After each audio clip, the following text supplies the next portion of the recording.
Good evening, ladies and gentlemen, and welcome to the COASTER-net Dispatch. I'm, of course, Andrew Barczyk, here joined by an illustrious panel this evening. Of course, we have Jeff Goodman here.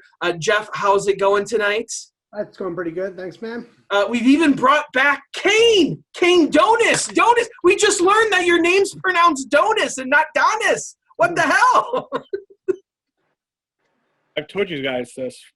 Every time. Some of us knew that. Some other previous hosts weren't aware of that. And I can imagine who those were.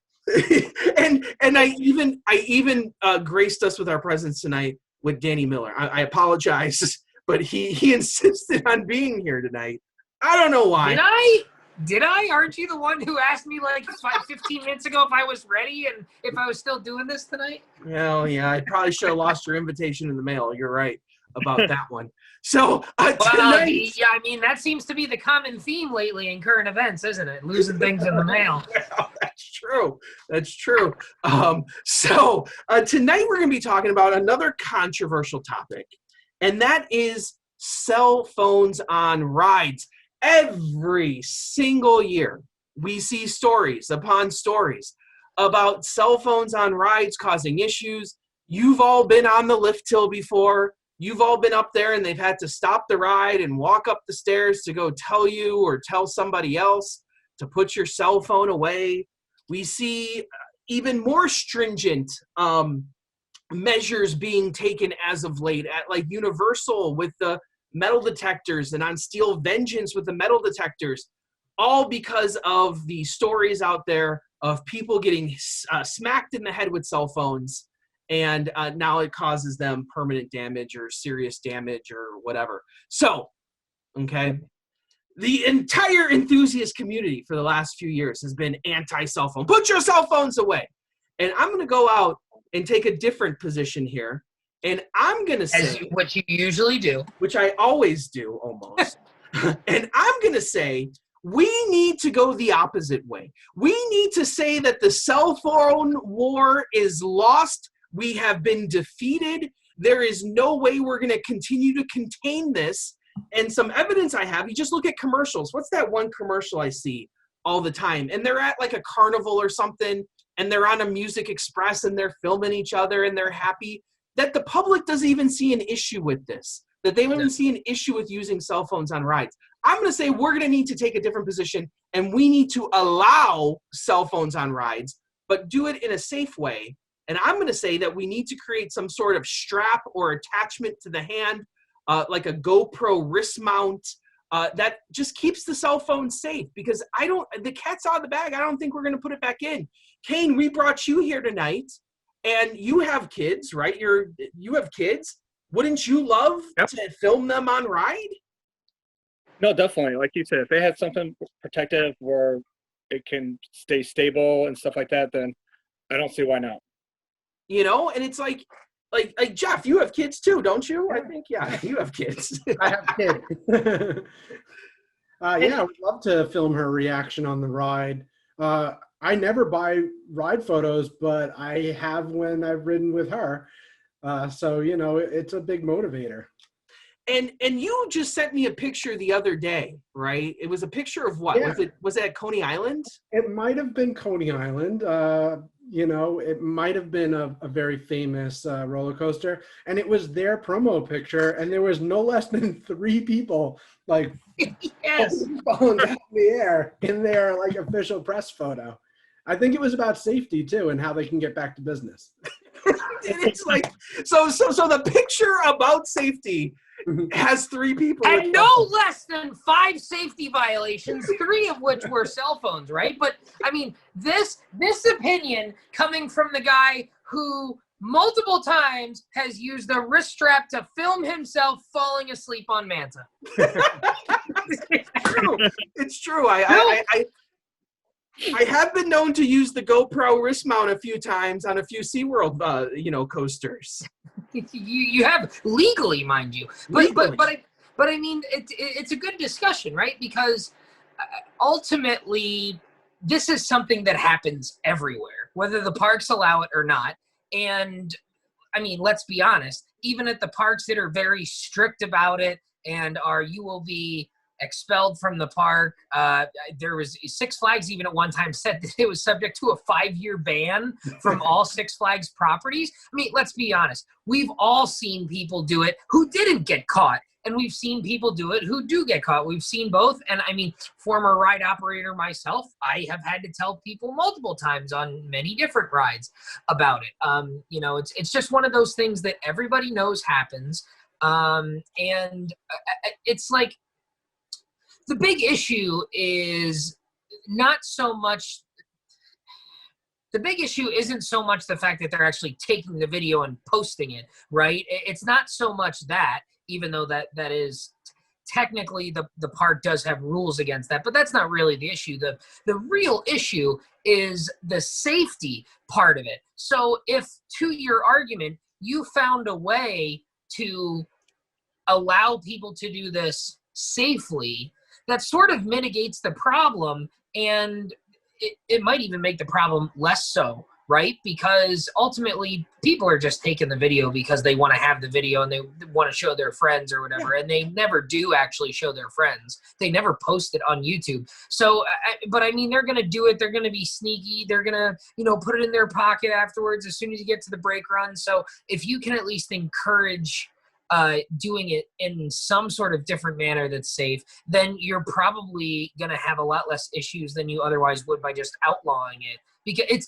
it's my log flume theory, right? Nobody thinks to rock the boat until they go by the sign at the beginning of the ride that says, "Please do not rock the boat." They say, "Oh, what's going to happen when I rock the boat?" Happen now? You're right. So rather than saying no loose articles, absolutely no cell phones, pictures, whatever you say, if you are using a cell phone or camera, whatever, it must be securely strapped using Six Flags or, you know, Cedar Point approved camera strap.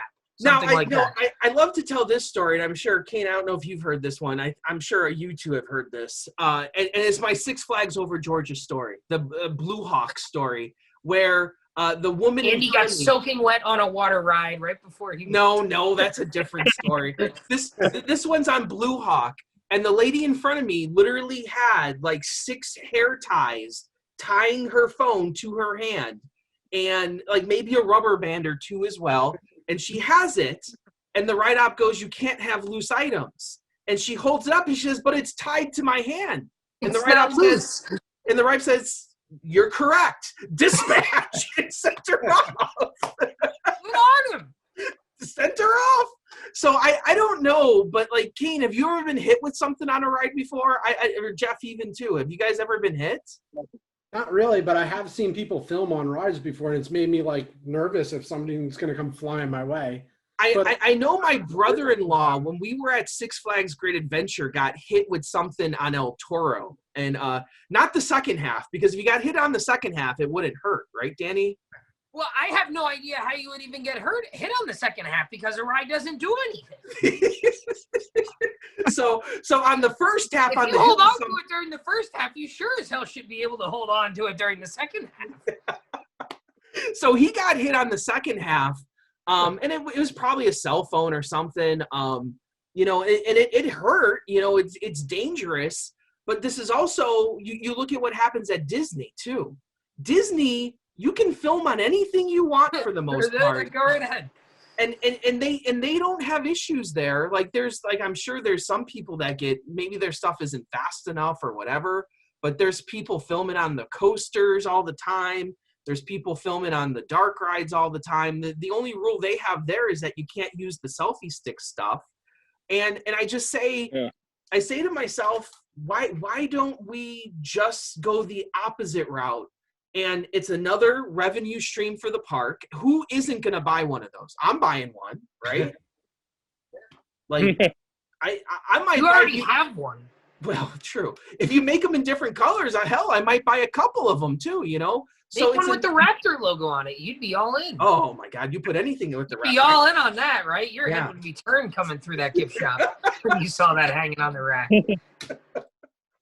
Oh my goodness. So I've never been hit by anything. The only thing mainly on the B&M Hypers, and I remember on Diamondback, I think it's happened on 2 different occasions on Diamondback where I've been sitting in the back seat because it's not called Diamond Front, and you see change from the people in front of you going up in the air over your head as you go over the airtime hills.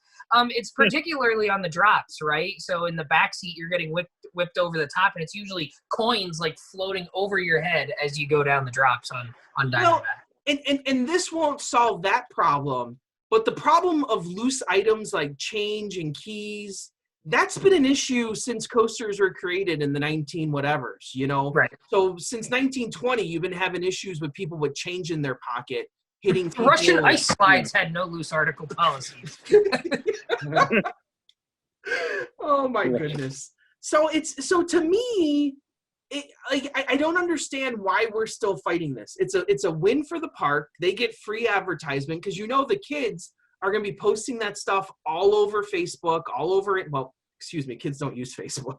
All over Instagram, all over TikTok. You can just see them now. Kane, are you a TikToker? I hope not. Are you? No. No. Okay. I don't even really know what. Oh, trust me, you don't want to go down that rabbit hole. So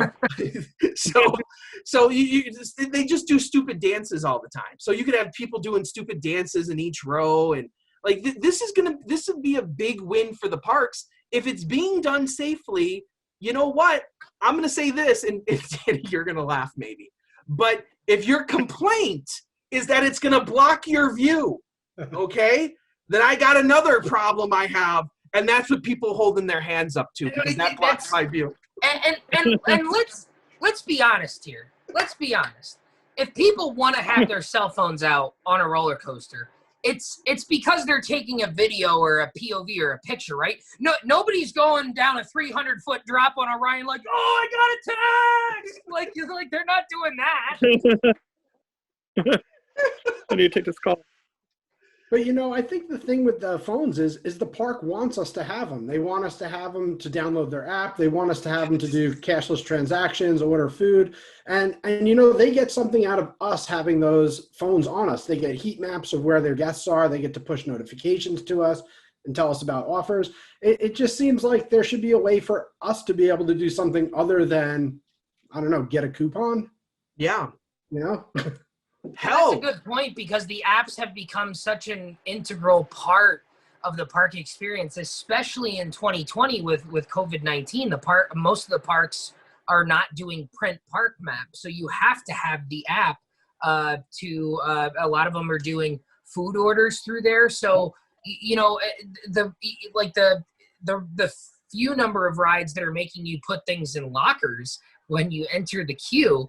I mean, it's like how can I order my food 10 minutes before I get on the ride so that it's ready when I get there if you don't let me have my cell phone with me? I understand that that's before you get on the ride, but at the same time, there's a correlation there. But let's be honest here. If I'm allowed to use my cell phone on rides now, ordering food. That's exactly what I'm going to be doing as the Beast as I'm on the Beast. Instead of taking a nap like I usually do on the Beast. I'm going to be setting my alarm clock on the Beast. I'm gonna be placing my next order for my pizza slice or my slab of ribs somewhere at the smokehouse. How slow the lift hills are! It's gonna be cold by the time you get back. And there's the other thing is there's just people who want the phone in the queue. They don't want to put it in the locker because they're bored. I would love to buy Six Flags 6-pocket cargo shorts with zips on them that are official, that they could see or secured. Put ugly big tabs on my pocket so that the ride ops can see it without touching me. I don't care. But there's a lot of people that don't like that. Plus, my issue is when I go on an extremely thrilling ride like El Toro, and they make you put your phone in a locker. There's not enough lockers for the amount of people that the queue holds. So basically, right, because the capacity on that ride sucks. Because the ride operator takes 6 minutes. Because you don't want to wait on that line to wait on that line. They're telling me to not pay attention. Yeah, pretty much. So Kane, you're all in on this idea. I thought somebody would take me up on this debate. No one wants to? Kane, you're all in too? You love it?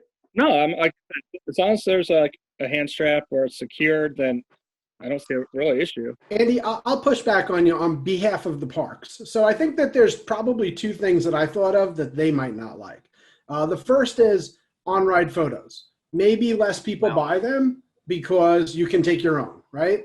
So that was one thought that I had. I'm not sure because, you can't really get that same picture of yourself. So if you want that kind of picture, you can only get it from them. But that is something I thought maybe would suffer. The other thing is sometimes rides go down. And I post articles all the time because I think people want to know about, when a ride has a malfunction. It's pretty interesting. They have safety features. You'd have people filming that kind of procedure and not understanding that that's the way the ride is supposed to function, and it might give off bad press. So I'm sure that they'd want to control that too. Well, and I think a lot of times that happens anyway, right? Like when people people just pull out their cell phones immediately when something bad happens or something, I shouldn't even say bad, something unexpected happens. Yeah. Like immediately, like they're just in their pockets and stuff and pulling them out. Only the rides that are strict on the no loose article stuff and, the metal detectors, you wouldn't have that. And with the on-ride photos, my argument would be the money you lose there, I think you would make up tenfold in selling the straps to everyone too. Because you can charge almost whatever you want, right? Hell, I would pay $15 for a strap, or maybe even $20. I think they can get more. $20. Like I think if you make it too expensive, then you start getting to the point of, well, you want people to use this. So you don't want to fleece the people. You want them to have this to save trouble for everyone. You don't have to stop the ride. You don't have to yell at people. It makes everyone's lives easier. But how many people are actually buying on-ride photos these days? Well, and that's the other thing too, is like everyone has, like I know at Cedar Point, everyone has the fun pics and they line up to get their free picture and they got 65 pictures of them on Millennium Force and they paid $30 for the whole season to get that. So I have so many on-ride photos from Cedar Fair parks where I've been with other people and they have fun pics, so I just get my picture because I rode with them. Yeah, exactly. And it's like I think the revenue stream and the opportunity and the advertisements, it's kind of like, and I feel like it's us that's holding this back. Our insistence of no cell phones, like we should be fighting against this and not fighting, but just saying, hey, let's find a different road here because you're losing the battle here. I do know that Aunt Sue would be all in on one of these straps, and I'll tell you why. She has the glasses strap for her eyeglasses, right? Which a lot of the parks are now requiring. And nothing is funnier to us when the ride operator comes by and asks her if her glasses are secure, and every time with a very straight face, she says to the operator, "Yep, I got my strap on." The first time she ever said that was at Busch Gardens, Tampa during Halloween on Falcon's Fury. And the ride operator, she bent over laughing because she couldn't physically continue checking seats because she was laughing too hard. I cannot continue after this. Sorry. That's outstanding. So, and we'll go around the horn. Any final thoughts here? So, Jeff, with you, any final thoughts? I thought I just wanted zips on my shorts, but after you sold me on the idea of being able to I don't want to take a video, but I do want to take a photo from unusual places. I think that would be really great. Like awesome. Lift hill photos. Yeah, like a lift hill photo, exactly, where you can see the whole layout. That would be fantastic. Kane, final thoughts. I don't go to many parks as you guys go to, so I didn't even know there were rides that had metal detectors. Oh, it's terrible. So, and really, the only one is Steel Vengeance and then Universal on their coaster. Well, and those are a fairly new thing. I mean, that's in the last 2 years, so that's not like if you haven't been on Steel Vengeance. You're a big Indiana Beach guy, and you must be happy about Indiana Beach, though, right? That they're back open. I haven't been there all this year. Oh man, I heard they're doing something there though. So maybe next year. Danny, final thoughts.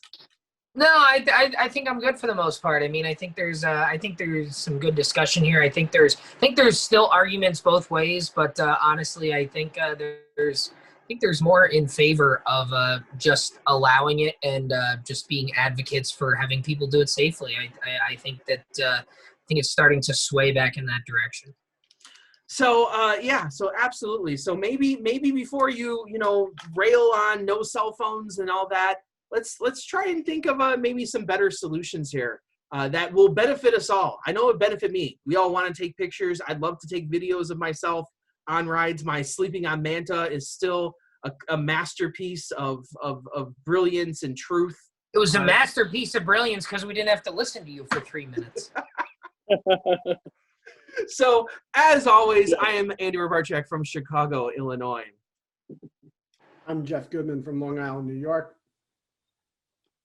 I'm Kane from Portage, Indiana. And Danny Miller from Binghamton, New York. Right on, Ride Warriors. See you guys.